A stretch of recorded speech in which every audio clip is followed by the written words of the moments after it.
Okay, now members, we've seen how we get the grid, the components of the grid. We have the relevance, accuracy, coherence, then excellence. Now from there, we are going to see how do we convert the total we have to 3. Please don't forget to subscribe to the channel. Say you can change the part of the video. You click in the video, there are going to be some 3 dots there. Click on them. You will see advanced setting. Click on advanced setting. Then you see the quality is there: 360, 480, 720. Okay. Now from here, results interpretation from the grid. Now actually we've mastered the grid. Now I'm going to, of course, give a review about it now. Now, learners A, B, I'm going to use this as an example. Learners A, B, and C did an activity of integration about constructing a house. Note this because we are going to apply it somewhere. And they scored as below. We said activities of integration, they are given at the end of the chapter or at the end of the topic.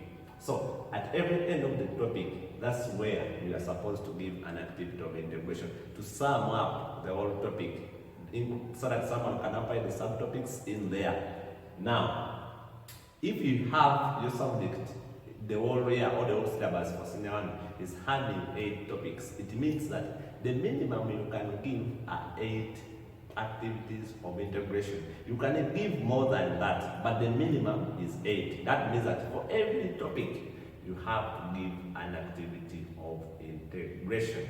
And now, we only use the grid in activities of integration. So, if I have 5 chapters in my subject for the whole of senior 1, it means by the end of senior 1, I have given more than 5 or at least 5 integration activities of integration. You can, on one topic, by the way, you can give 2 activities of integration.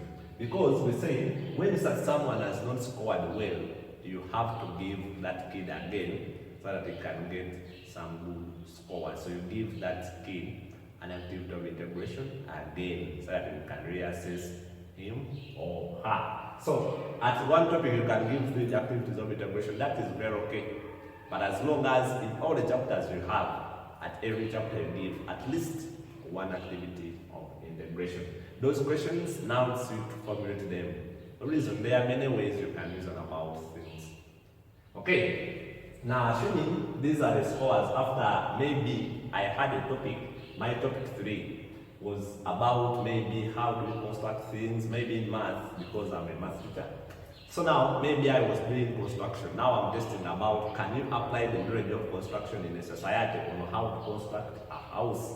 Now, assuming I gave them a test, how I gave them this activity of integration, and these were their scores. Student A, in the relevance, scored 2, in the accuracy 1, coherence 1, then E. Of course, we said that here, we rarely use zeros, you just put a dash.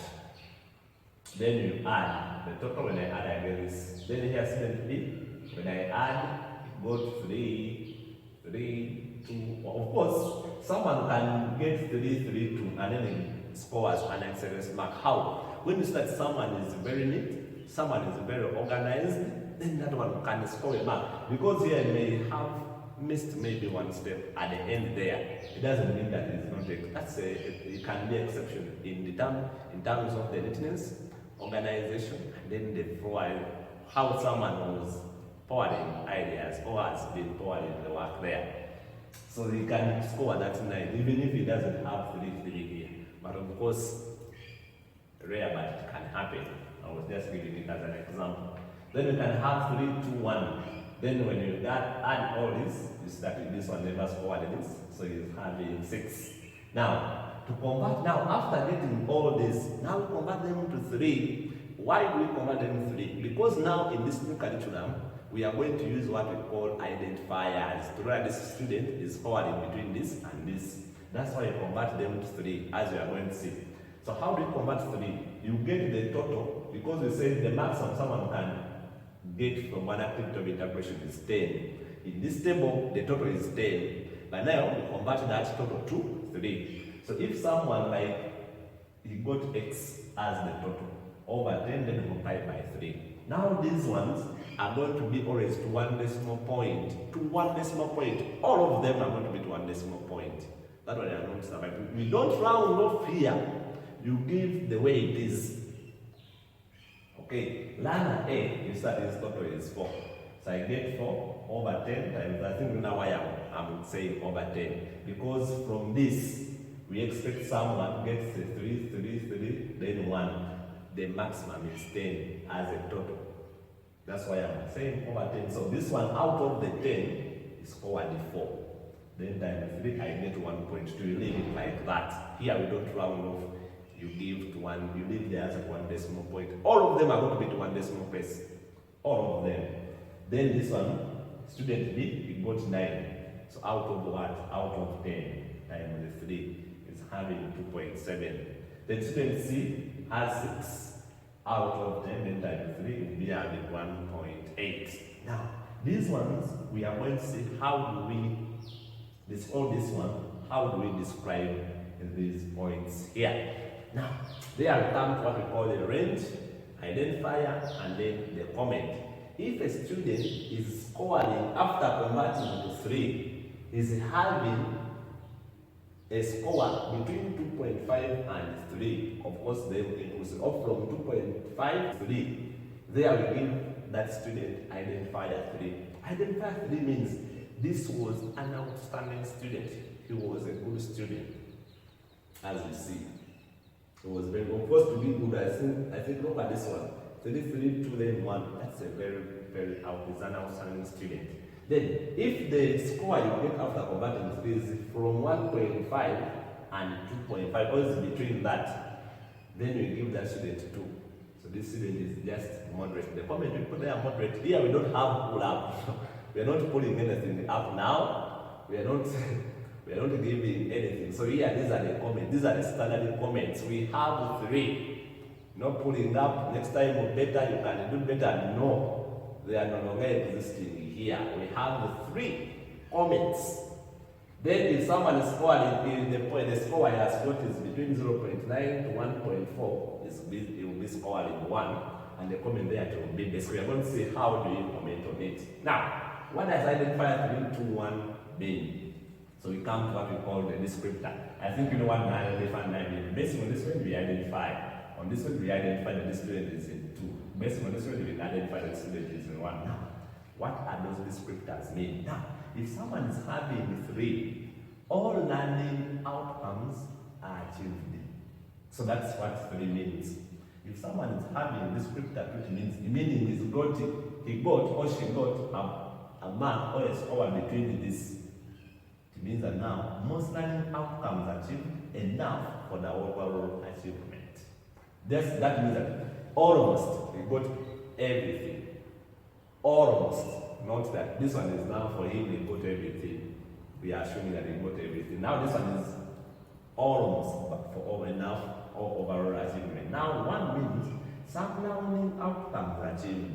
This student got something out of the class. That's why he's having 1. But not enough for the overall achievement. That's why we say that now for this student, you give him an activity of integration. Again, another one. So that you see. You talk to him or her and you see what happened while having this low score. So this is low. And you say, this is no student can score a 0 from here, from RXC. The minimum is 1. That's the idea. I don't know. Now someone is asking, what if someone never wrote anything? And that one he has to do the integration again if he wrote nothing. Those students who are writing something, but you said the logic order is not good, but they have something at least when they are having, maybe the requirements are okay, those ones are scoring at least 1. This one who never wrote anything, you will give. He has to redo that type of integration. Note. Okay, this is what the identifiers mean. Note. After converting to 3, the maximum a student can get is 3. Now that we assume that someone is having 10 out of 10. If you bring 10 out of 10, you'll be having the maximum at 3. And the minimum someone can get is 0.9 after converting. Here now, So assuming that someone has 1, 1, 1, that one who's having 1, 1, 1 is going to be having now 3 over 3 should be 0.9. So that's why our range, the minimum, is that 0.9 because this is the minimum someone can get. No one can get below 0.9. It's not going to be there, this cultural. It's not going to be there. So 0.9, as we are going to see, when we come to converting the marks to those we are going to forward to name, what is going to happen? We are going to say there are some marks we are not going to below 6. No one can get below 6 out of 20, as we are going to see in the next lesson. Anyway, avoid indicating 0 in a grid. This grid, avoid indicating a 0.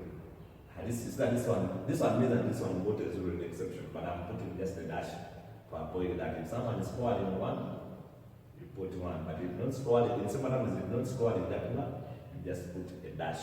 Don't demotivate students. Now, based on this now, let us see how I can write a report for these 3 students or learners. Now, learner A, then these are the scores. It's that learner A scored 1.2. After converting 3, learner B 2.7, then learner C 1.8, as you can see here. Now, you see 1.2 is in which range? Come back to this range. 1.2 is in this range. You see, this one is from 0.9 to 1.4. So 1.2 is in between there. So meaning this student is scoring 1. So the identifier is going to be 1. And the comment for 1 we say is the basic. Comes student B. Student B scored 2.7. Now you come here is 2.7. You see 2.7 is between this and this. So now we give identifier as 3, and the comment is outstanding. That student is outstanding. Not excellent, as will be very good. No, that one is now outdated. We are phasing it out. That's how we are awarding now. When you come to this one now, student C, this is having 1.8. When you come to 1.8, you see it's in this range. 1.8. Even if someone is having 1.5, it's going to be scoring 2. Even if he's having 2.4, it's scoring 2. As you see, 1.8 is in this range. That's why the student C is scoring 2. And you say they never say that someone is scoring 2. It's just the comment there is moderate. Now, how do we report them on this report card?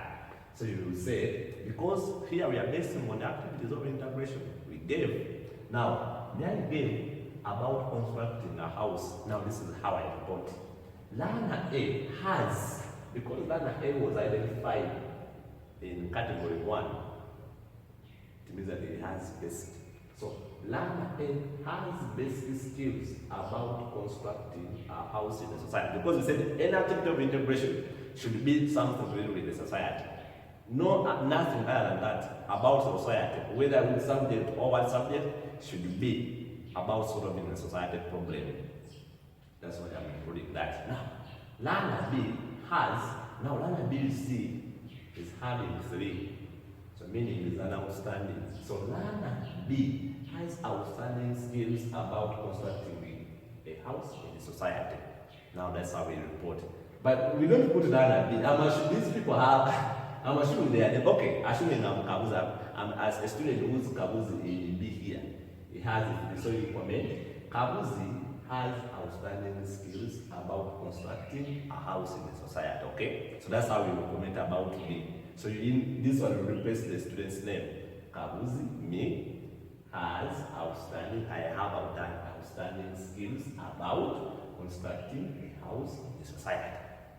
So if you have maybe Waswa has moderate skills about constructing a house.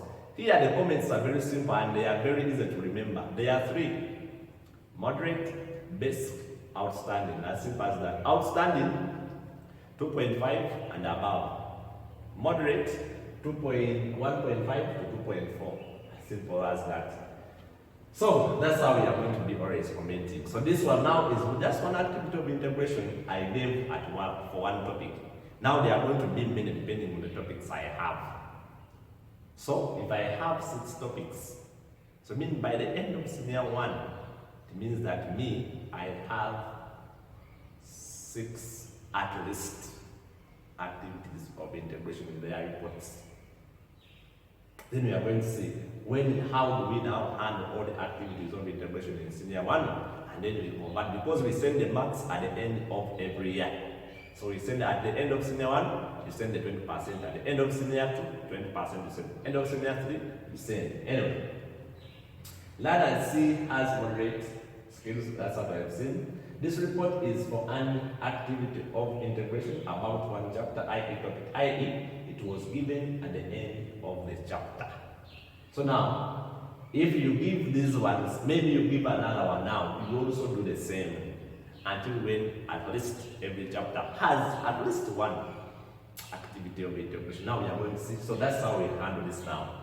So now we are going to see how do we now get all the activities of integration in now the whole syllabus. Now maybe we have given for the whole topics up to the end of the learning period. For senior 1, maybe now we are in the 3rd term. Now, how do we convert all the activities, the points we have in the activities of integration into 20? That's what we are going to see in the next lesson. Please don't forget to subscribe to the channel. You can share with your friends. Now everything, if you want, how do you know how you want to learn the electives, comparison subjects, all those videos are there. You just go in the playlist, you click into my channel, you go to playlist, you'll find there a new curriculum. Then you tap on it, you'll see where we started it from. So that's it now. This is now how we handle the activities of integration into the grid. So this is what we expect now. We are going now to see how do we convert now all the activities of integration at the end of the year to 20% that you forward to them. See you there. I remain Teacher Kauzi.